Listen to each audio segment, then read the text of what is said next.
So you've been playing a while and you haven't really improved at snooker. I'm going to break it down into 3 different parts that really you want to be looking at to try and improve your game. You might hit a wall and just being like knocking about and you feel like you're just not getting anywhere. So like I say, stay tuned and I'm going to show you how to improve your snooker. So the first thing we're going to look at is consistency. So basically, want to be as consistent as we can with actually what you're doing yourself. And then obviously there's more chance of your shots being a bit more consistent. Because I see quite a lot in the club or in lessons when people are just changing things from shot to shot and they don't really realise they're doing it. So, you know, the shots on the table are just going to be, like I say, really inconsistent. So we're going to go over like a bit of a pre-shot routine, which I've spoke about in other videos, so you can check them out if you want to find a bit more in depth on them ones. But I'm going to go over that and then little things you could be doing actually on your shot. And just like I say, trying to be really consistent with what you're doing. And the first routine we're going to look at is just trying to basically hit the white up and down the spots. I've got a couple of reds just either side, just to basically give us, you know, a bit of a guide to try and hit between. And that's going to give us that feedback straight away as well for how I'm actually lined up to the shots and where I'm hitting on the cue ball. So the first part we're going to look at is, like I say, a bit of consistency. So what we're going to look at first is how basically a bit of a pre-shot routine, which I think, you know, is really important and all like professionals do. And it's just a really good start and base to your shot. So every time I play the shot, basically I do the same thing before I get down. So I'm just going to talk through that a little bit now. So obviously if I'm going to play this shot, like I say, straight up and down the spots, the first thing I do is I'm standing straight behind the line of the shot. I'm not standing over to one side or the other. I'm standing right down the centre. Just little things that I see quite often in the club is, especially like people that are right-handed, they would stand probably too far to the left of the shot, and then vice versa. People that are left-handed quite often stand too far to the right, and then when they come down to the shot, they're getting down sort of on the wrong line because they've come in from like the side. So first thing I would do is stand, so I'm visually looking down the line of the shot that I'm going to play, and then from there basically I would just do 2 little steps into the shot. So again, with me being left-handed, my right foot would come slightly in front. It's sort of, my heel's going to be on the line of the shot and my foot pointing just slightly that way, just so that's comfortable for me. And then the next thing would be me right leg would come a bit further forward, and that would be, and that right leg would bend. The left leg's going to stay nice and straight, and then I'll go down to the shot like that, so I can get nice and comfortably down to the shot. So like I say, I'll do that again for you. So I'd be on the line of the shot. What you might have to do slightly is just the first foot will just slightly come, like I say, onto the line, and then the other one will go forward from there. And like I say, that right leg is bending, so it's allowing us to get down to the shot. And if you start like that, like I say, it's giving you a nice consistent base. And then another thing that I've talked a lot about in videos on your setup is, because me stance is pretty good and it's the same every shot, I can get the 4 points of contact in place, so I know that I'm going to be cueing, you know, nice and straight and accurately. And then basically it would just be the same if you are right-handed, but just the other way around, so I can do that for you. So the right foot would come slightly inside, and then the left leg out there bending slightly, and then again down there. So I've got the 4 points touching there. So like I say, that would just be the thing that I would do every time I play a shot. Stand on the line. I have a slight just walk into the shot, as I feel like I'm comfortable every time, and it just makes sure I'm in line and I've got the 4 points touching nicely. So like I say, I've just gone over the pre-shot routine a bit, and now we're just going to do like a good little routine you can do just to, if you're going to work on that kind of thing. I like to keep the shots fairly basic, but also it's a good routine to find out how you're aiming and where we're hitting on the cue ball. So I'm going to try and obviously hit straight up and down the spots, and it's just going to give us some feedback for how I'm hitting the ball. So pre-shot, like I say, I'm standing on the line. I've done me 2 steps in, and then straight down, and then I can feel me 4 points touching. So every shot I would do the same thing. And then for me, when I'm down on the shot, it's also being consistent. So, you know, everyone's a bit different. I'm not saying this is what you have to do. I'm just going to tell you like what I do. And sometimes, you know, depending on people I'm coaching, I'll advise on slightly different things. But I like to do maybe 2 or 3 feathers, have a slight pause, just that final check me line, and then smooth backswing, and then obviously a nice follow through and keeping my head down. They're sort of just the basic things that I try and do on every shot. So I'll try and do that here. So I've walked in, 4 points touching, few feathers, and that's when my eyes are going back and forwards on the line. Smooth backswing, through there. So that one's not bad. You actually see there, it's just come back a fraction offline. So it's given us that little bit of feedback that I didn't actually hit that maybe quite where I wanted. And that's why it's a good little routine about what I was saying earlier of how you get the best out of your practice. This could be just one of the reasons. So I'm going to do that again and just see if I can get that a little bit straighter. So walk in, focus on really trying to hit middle of the white. Nice and smooth backswing.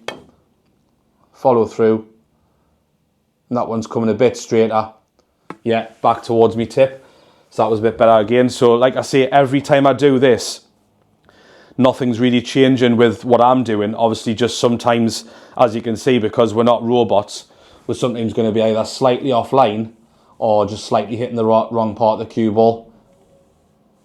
So I'm trying to keep me pre-shot routine the same and what I'm doing exactly the same. So you see there, that's been the best one. So I've only done 3 shots there, and basically each one has got better.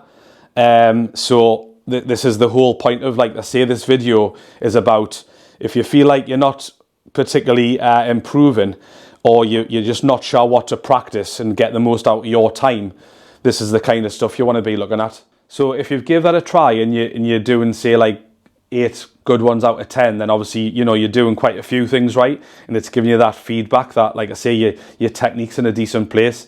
If you're getting, say, like below 50%, then you do need to maybe look at like I say, your pre-shot routine of how you're lining up the shots, and then a little bit of technique as well, maybe that you could have a look on my other videos about like aiming and trying to cue straighter. So maybe check that out if you're struggling on this kind of thing and your percentages are quite low, because like I say, it's giving you good feedback. Because if you don't do this sort of stuff and you're not consistent, like I say, with what you're doing, you're just going to build up bad habits and take them into your normal shots. So basically, you could be, I know a lot of people that have been playing a long time and they're aiming a bit wrong and they end up putting a bit of side on and just they're compensating for bad things, and they're just papering over cracks really. So, you know, like I say, this is ideal in giving you a good idea of like where your game's at. So the second and third parts of the video are sort of linked together, which is going to be like practicing with purpose and learning from your mistakes. Quite often, again, in the clubs and stuff, I'm seeing like people practice on their own and they might just set like a frame of snooker up and try and play a game of snooker, which, to be honest with you, I find probably isn't the best thing to do, like I say, especially for club players and amateurs, because they just end up like knocking balls about and there's not really any structure to it. So whenever you're playing, obviously you want to be picking up on like what you're finding difficult and maybe certain shots that you're missing. And like I say to some people, like even make a note, write stuff down, or put little things in your phone, so when you go back and practice, you've got really something you can specifically work on. So I'm gonna, you know, go through a couple of routines that's basically gonna give you a good idea of, like I say, learn from the mistakes and practicing properly, just so you're using your time properly. So this kind of routine is gonna, like I say, you could be struggling with just potting like pinks off the spot. So like this routine is obviously gonna go over that, just to give you a good example. So that's trying to like learn from the mistakes, and then the other side, which is obviously practicing with purpose. So a really good idea on this could be, we're basically going to be potting pinks off the spot from 5 different angles. And what I would probably do if you've got a bit of time on your own is probably try 10 attempts at each potting angle. So straight away there, we've got 50 shots we're going to try. So you know that in itself is a good routine to go through, and there's a lot more structure to it, because when you do your 10 attempts as well, like I say, you want to actually try and record maybe how many you get out of them 10, and it's giving you a good yardstick for where you're at. And then also, next time you try it, you've got something to beat, and that's one of the best ways to get the most out of you, especially like your solo practice, is trying to sort of beat maybe your highest break or a top score that you've done on this. So going back to just what we were doing a bit earlier, obviously the pre-shot routine.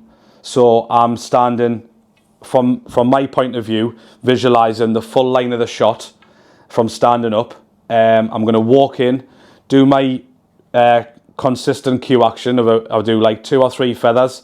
I've got a slight pause, smooth backswing, go through, head nice and still till the pink's in. So that's basically my full shot routine. So come in, trying to hit just a soft sort of stun shot, and through. So there, obviously, I've done my routine.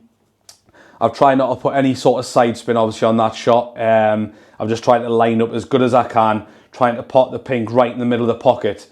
And obviously, I did that there. So straight away, I know I've done everything correctly. And then basically, it's just about repeating that, like I say, maybe 10 times or as many as you want. And just seeing, basically, if you do change anything, how consistent you are. But for me, it all starts from here. So I'm standing on the line, walking in the same. Few feathers, smooth, and through.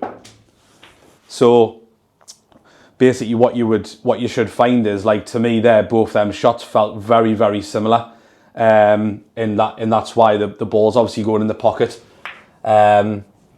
So, you know, if you're doing this routine, and let's just say you've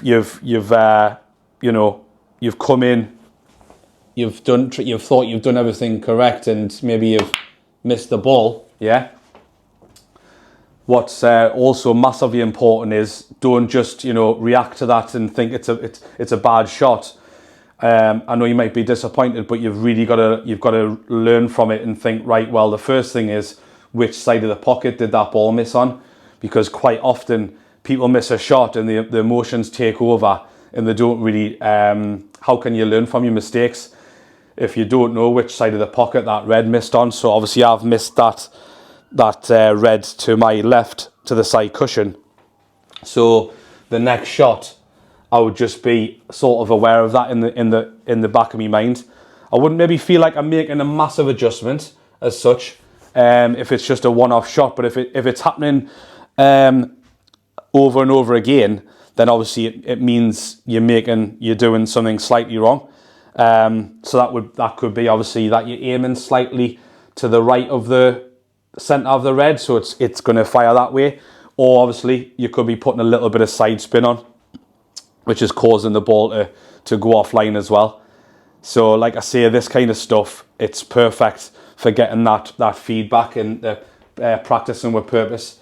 So after you've done quite a few of them, like I say, what you would do is move the white over to the next angle now. So what I sometimes do on an angle shot is I would stand still on the straight line to visualize the line, and then just step across to now through the center of the white onto that point on the red that I've chose. But then same again, just walk straight into that. So as soon as I get down there, I feel like I'm on the line of the shot.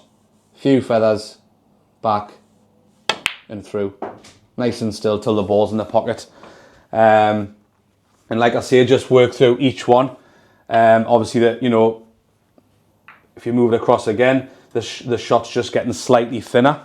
So this is, like I say, where you might find this part useful. This is just something that I use as a bit of a help for my sort of a bit of a potting method, is just visualizing that straight line before I do it. You see some of the professionals doing this quite a lot, and then step across and stop here, and walk in from there. Another little thing that what club players do sometimes wrong is they'll look from here, but then they'll sort of just walk across and then straight down there, and that's wrong, because you basically, your line has gone from here just straight down to the shot. You've come across, and your stance will be different as well because you haven't walked in from the straight line.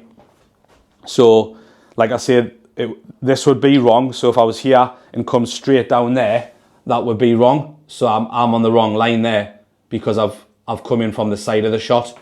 So what it should be is start here, come a couple of little steps across, or you can, sometimes you see professionals shuffle the feet a little bit to find the right line from here, and then walk straight in.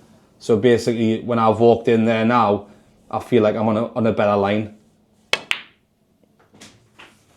So like I say, you work through them 5 angles, doing as many as you want, but give yourself a bit of a target, and you know it's going to get like the most out of your practice. So I'm just going to give you another little example of maybe a slightly trickier pot that quite a few people ask us about, and is like playing a red just along the bottom cushion. Is quite a tricky pot because obviously we've got less of the pocket to aim at, but just doing exactly the same process and routine of what we were doing before. So again here, without even thinking really there, I did it automatically. I've come round and looked to the straight line on the red. So I'm really looking at that straight line here to the pocket. Sometimes what I normally do is aim just slightly to the far jaw, depending on obviously the pace of the shot as well, but I feel like that's got a little bit more chance of going in. So I've done that, and then come back across to where I think the straight line is to that point I've chose, and I've walk in from there, few feathers, pause, back and through. So you can see there, I've obviously potted the ball, I've done exactly what I wanted, but then the next sort of step might be, if you have a look where the cue ball's finished, if you want to obviously develop your game and play obviously a nice positional shot for the black, where the white's finished there obviously isn't very good because it's on the side cushion. So I've done other videos obviously talking about cue ball control, and how obviously we can hit different parts of the white to change that. So I've set up pretty much the same shot, and what I'm going to try and do now is just a soft stun. So hopefully the white comes off the cushion and straight back up, and it stays totally away from the side cushion and makes the black the next shot a bit easier. And that's basically, you know, how you're really going to start developing your game. So same routine, have a look from this line, come back around, and then now when I'm just before I went down, I know I'm going to hit a bit lower on the cue ball. So I've come down just below centre, through the white, and you can see there the result of the white is totally different to the last shot. The previous one, it didn't really have any spin on. It just had all like forward momentum, so it went to the side cushion. I've hit a bit lower there, so it's just kept the white middle of the table, and I'm nicely on the black. So like I say, if you're trying to be a bit more consistent with your game, go through, you know, some of these steps that I've showed you today. And if you're still finding that you're struggling a little bit, you know, like I say, go back to the basics of like maybe the white up and down the spots, and you know, I think basically you should have a bit of a warm up when you go into play. If you think about it, most sports you would actually, you know, especially physical ones, but you would have a bit of a warm up before you actually play that game, and that's what we're doing here as well a bit. So give that a try. Obviously, the thing that, you know, all of this is good saying all this kind of stuff, but there's nothing that obviously replaces the practice and the repetition. So, you know, you have got to put in like, you know, quite a lot of work to see, you know, good results in snooker, because obviously we know it's such a hard game. So you've got, like I say, a bit of the potting, learning from mistakes I did. You had a little bit of cue ball control, and how to maybe learn from that side of it as well. And obviously, you know, little other things like maybe playing with a bit of power or pace control is obviously quite a big thing. So just to give you another little example, if I'm potting this red and I want to screw back for the black, in my mind, I want the white to probably finish where this red is. So just for like this example, I'll just leave that there just as a bit of a guide. So my mind, I want to screw back to where that is, but because obviously I've done this shot thousands of times, I know how it feels. Whereas that's where, like I say, the practice comes in and the technique comes in that I've done on other videos of how you can screw back and how you can get more spin. So like I say, check them out if you're trying to generate a bit more spin. So even on an easy shot like this, I'm still going to stand on the actual line of the shot. I'm not going to be standing to the side or anything like that. And, you know, I definitely don't take it for granted. So still doing the same pre-shot routine. Still the same walking into the shot. The only difference is now I'm hitting bottom of the cue ball to get the backspin. So you can see there, just a bit of a screw back shot, and that red was my target area. So I've got pretty close, obviously, to where I want to be. If that was obviously my target to play for the black, I'll be happy with that because I've got a nice high black to keep me break going. So like I say, just all this kind of stuff is just like feedback and obviously learning from mistakes and getting the most out of your practice. So, you know, you've got to be totally aware of what you're doing if you want to really improve at snooker.